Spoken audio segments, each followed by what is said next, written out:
Hi there, and welcome back to my channel.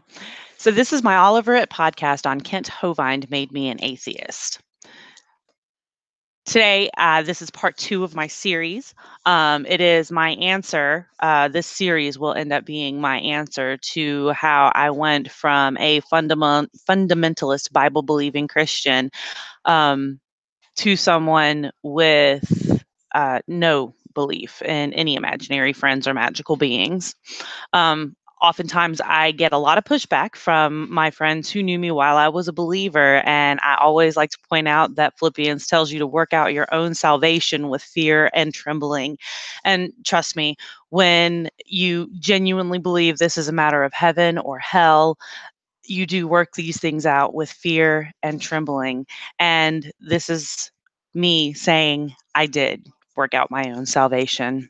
So here we go for my presentation today on Kent Hovind Made Me an Atheist. So let's talk about Kent Hovind. Kent Hovind was a young earth creationist, a conspiracy theorist, a creation science evangelist, and he had a organization called Creation Science Evangelism. He also had a theme park called Dinosaur Adventureland. First, it is worth pointing out that for a while, Kent Hovind was known as Federal Inmate 06452-017. This was because he was part of what is called the Sovereign Citizen Movement. It's not something that I want to go a whole lot into. Ultimately, it boiled down to tax evasion for not paying federal taxes, FICA taxes, not getting the proper building permits, and a couple other things for his area. Now, I listened to videos that Kent and I'm going to say quote unquote lawyer, a fellow who pretended to be a lawyer, put out about being a sovereign citizen. I thought that it was very fear mongering.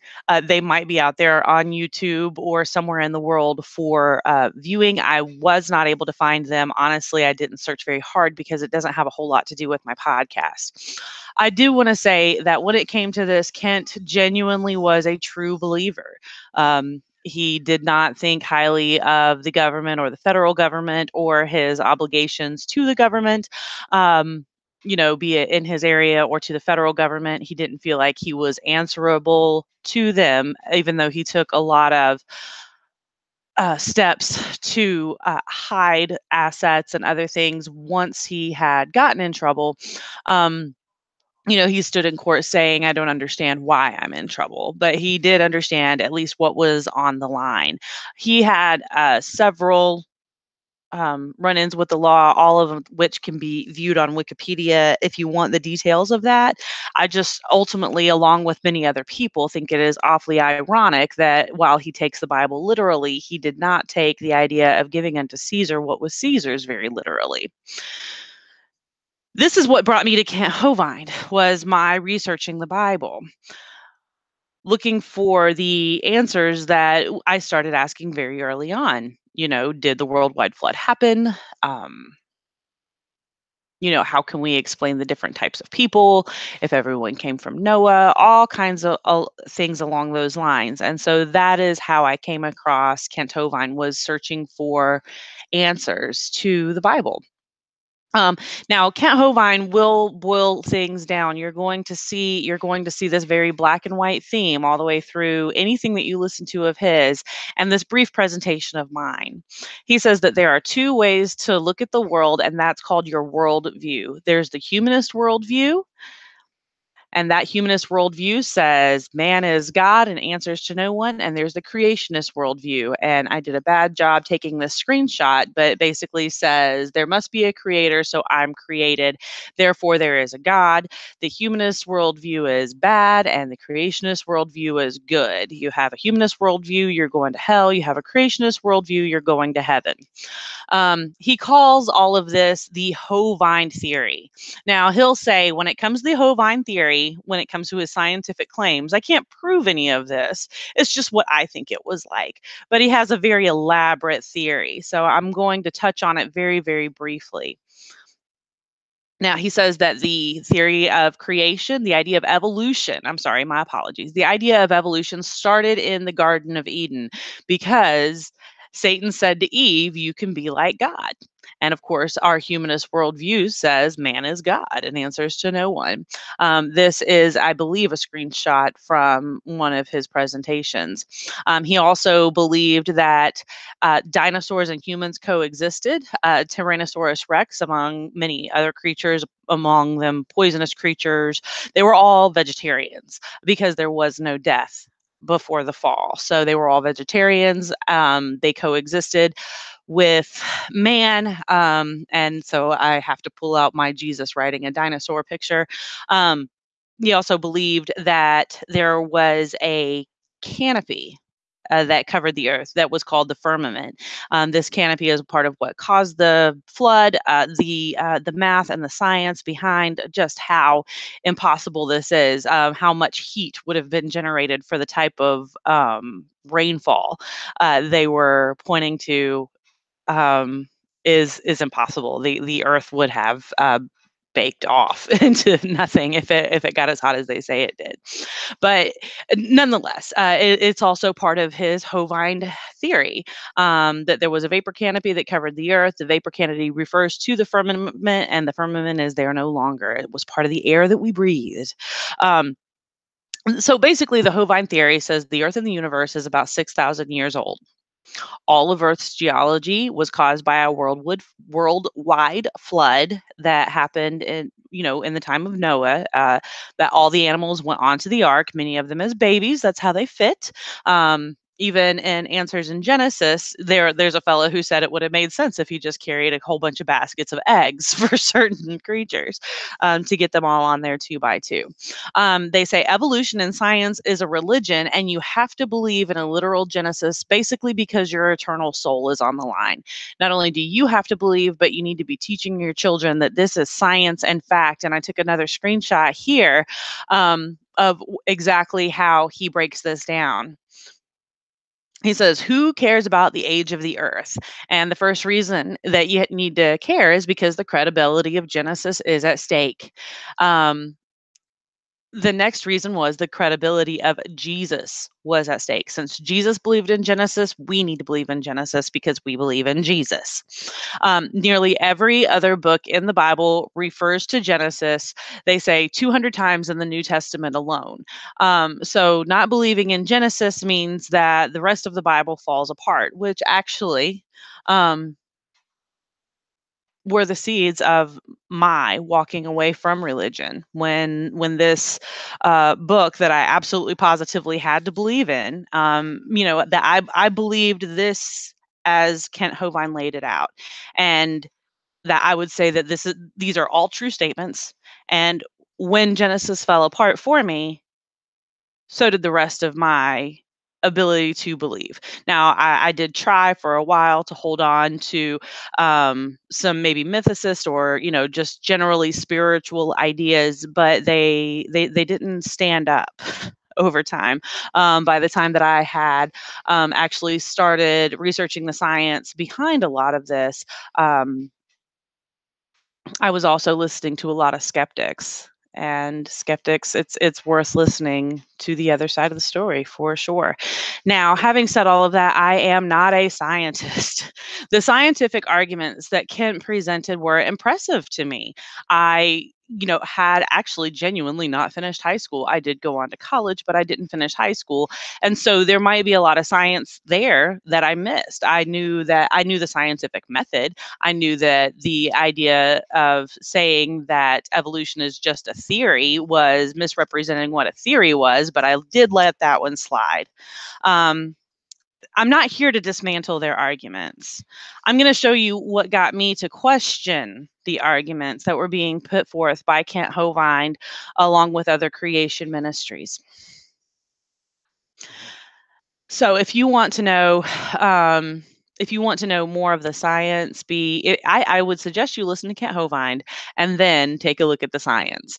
That you can easily research these things on your own. Google is your friend. I'm going to reference again the circular reasoning. This I went over the logical fallacies that got me to reevaluate what I thought and why.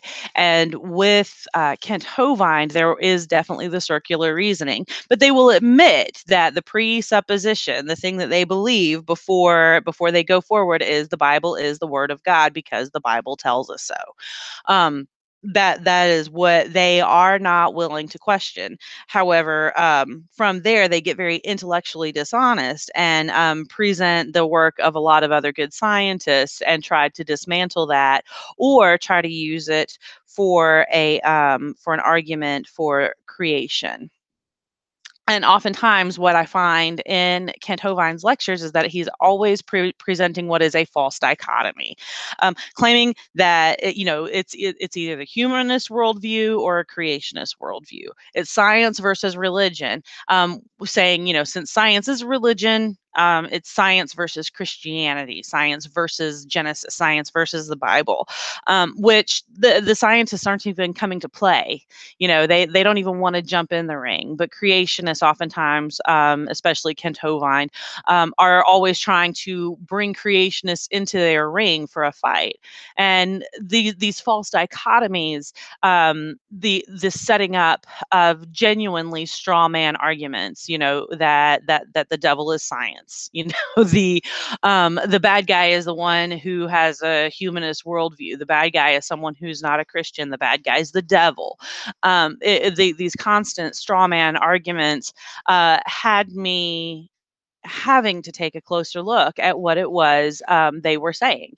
That when it's always us versus them, either or, these are fallacies, and it's a trick in your thinking when you say either you're for this or you're against this. Either you're pro-life or you're pro-choice, and there's no other in between. When plenty of people, who would just be more women's rights, say, listen, if we can pay attention to, for example, women's health care and get them the health care and birth control and other things they need, we're going to have less abortions because there's going to be less unplanned pregnancies. That these are actually people who are taking a very pro-life approach. They just don't think that we should force women to have as many babies as they can possibly spit out due to whatever situation has got them pregnant in the first place. And so it completely discards that there's any nuance to any situation. Oftentimes you'll find politically that I think people will be voting against what are their best interests. They're voting in the interests of big business, and they don't realize they're voting against their best interest because of the false dichotomy. Well, I have to be pro-life. I have to be whatever. I have to be pro-business because I want a job, or anything along those lines that really does, set up what is a straw man argument and gets you acting in a way that is against your best interest, because you can't be on the bad guy's side. You have to be on the good guy's side. So it was this heaven versus hell. It's us versus them. Everything's black and white. There's zero shades of gray.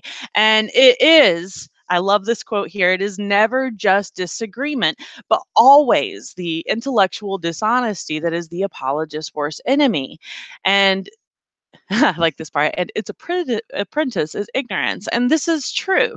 That it wasn't that they disagreed about how origins came about, but they would completely disregard any facts that would point this a different direction. I mean, honestly, I think that if the story of Jesus were told very much as if not only is Jesus a parable, but Jesus is a parable of a guy telling parables, among other things.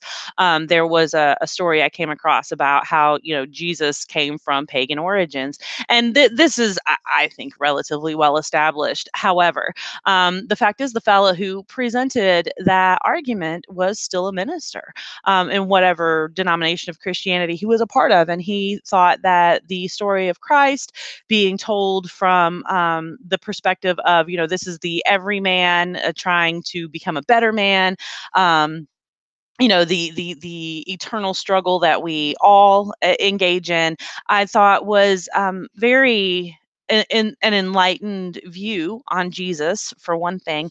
But had that been how Christ was presented to me from really early on, that this is something that we can learn something from, but not necessarily something that absolutely positively has to be the truth, I believe I would probably still be a Christian to this day, because I would have been able to view it a whole lot more theoretically.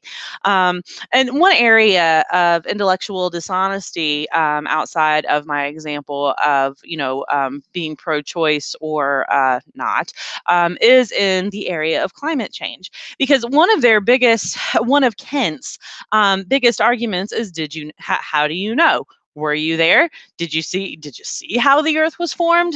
Because nobody was there. Nobody saw this, but God was, and God wrote it down, and that's how we know. Which is back to that same circular argument.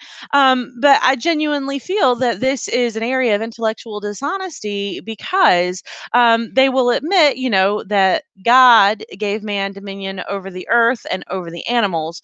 And here we are with our dominion, pulling carbon out of the earth, pumping it back into the atmosphere where it hasn't been for a very long time. It's been stored away for them, let's say thousands, for the rest of us, let's say millions or billions of years. And here we are with our dominion, actually making changes on the earth, and can't actually take any responsibility for the actions that we've taken, or that we've allowed to be taken on our planet. That we have dominion over the earth, but it's not like we're actually going to do any damage to it. And that just it doesn't make any sense. It completely disregards the science that we are here to see. It disregards, the actual facts. I've come across and referenced here a couple articles that, talk about creationists, and how they'll say, well, this is science based on computer models. Well, it's not just science based on computer models. It's an oversimplification, saying, oh, well, it's just computer models. On that note, I actually meant to add something to this conversation. And I'm going to find it briefly. But nonetheless, the point is that it's not just science based on computer models. We didn't come across this out of nowhere. There are lots of other contributing factors backing up global warming. And while I look for my other handy dandy tidbit, I go ahead and put up my Neil deGrasse Tyson quote for you guys to check out, and that is this.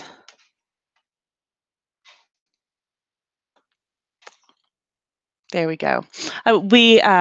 Isaiah and I and my mom went to see Neil deGrasse Tyson not that long ago, and this is a phrase. This is a turn of phrase, a couple sentences here that he said so many times he hasn't memorized. But he says, "We are dumping carbon dioxide into the atmosphere at a rate the Earth hasn't seen since the great climate catastrophes of the past, the ones that led to mass extinctions. And the mass extinctions they saw back then happened over much longer periods of time than what we see on the earth today." When they talk about mass extinctions, in geology and earth history, they'll talk about thousands and millions of years, and we have species on our planet dying off at a rate faster than ever seen before.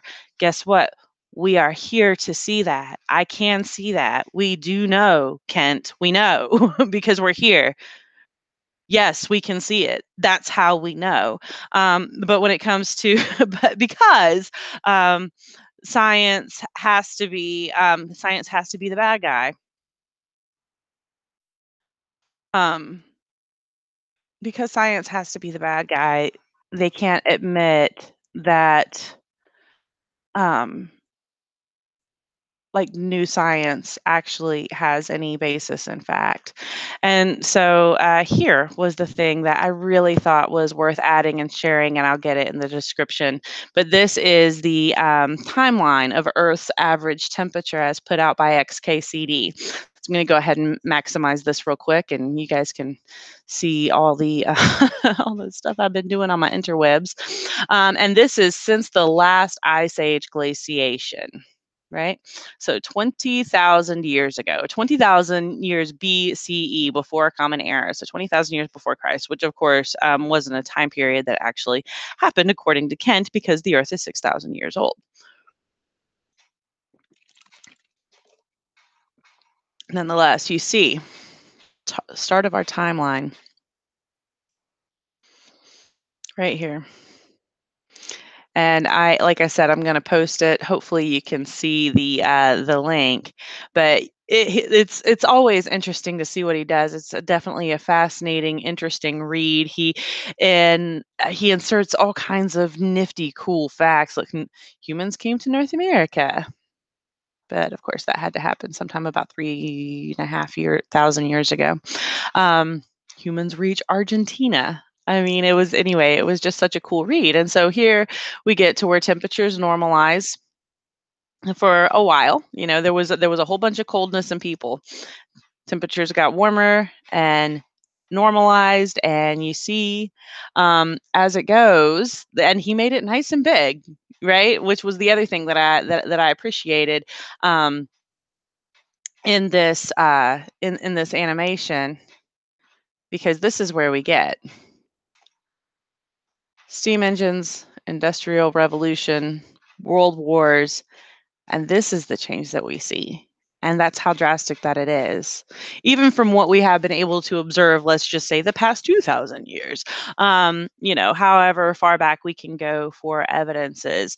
That there's more to the argument than just computer generated models. If absolutely nothing else, I have an XKCD graph worth looking at. So anyway, let's go ahead and table that and get back to where we were. So here we go.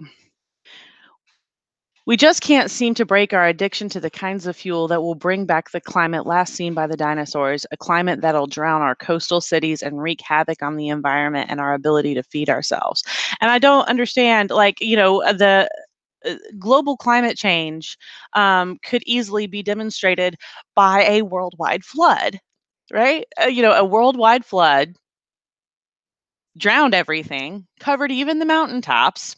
But we can't admit that possibly humans taking dominion over the earth could have the effect of drowning coastal cities and flooding out areas. That it'll be called other things. And I've even heard geologists. I had a geologist teacher. Geology teacher who was a geologist make the statement that we might be just on a what is a somewhat normal warming trend. She has since backtracked that statement. And here it is. All the while, the glorious sun pours immaculate, free energy down upon us more than we will ever need. Why can't we summon the ingenuity and courage of the generations that came before us? The dinosaurs never saw the asteroid coming. What's our excuse? Anyway, Neil deGrasse Tyson is definitely worth looking into for ideas on this particular area, but it's an area of intellectual dishonesty. They'll point to bad science and science changing, and science changing is bad because science is a religion. And the Christian religion never changes. And so since the Christian religion never changes, and science does change, Christianity is good and science is bad. Science is the enemy.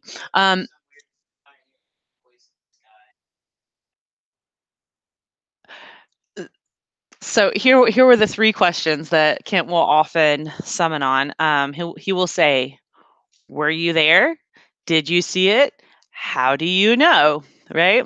I could pour you a cup of tea, right, and have some nice boiling water, and your tea is seeping nicely, and make the statement simply, I poured boiling water into this cup, and so, well, I didn't see that the water was boiling. It's not boiling now. How do I know that the water was boiling? And without any evidence, without like pictures, you could probably take down whether or not I boiled the water. Now, mind you, I did not make an extraordinary claim, and oftentimes they use the same argument. The extraordinary claim of evolution is going to require extraordinary evidence, where the extraordinary claim of creation has no evidence. And like I said, I don't consider it my place or my job or even to be the one who's smart enough to tear down his arguments. But it was those same logical fallacies. My being able to see this argument is starting to fall apart already because of these false dichotomies, because he's setting up straw men, because there are enemies that aren't really my enemy. That is what had me re-examine Kent Hovind. And that is why I later ended up turning to Answers in Genesis. In many ways, they did the same thing, but I'm going to discuss that in another video. So when it comes to Kent Hovind, you are a big part of why I became an atheist. So thanks for joining my podcast today. When it comes to Kent Hovind making me an atheist, I am the one who is all over it. Please come back for the rest of how I deconverted series. If you hung this long, please hit like and subscribe. All of that stuff helps in getting visibility on my channel and my being able to find my community here in YouTube. So thanks for your time. I'll see you guys next time. Tune back in for the Oliver It podcast.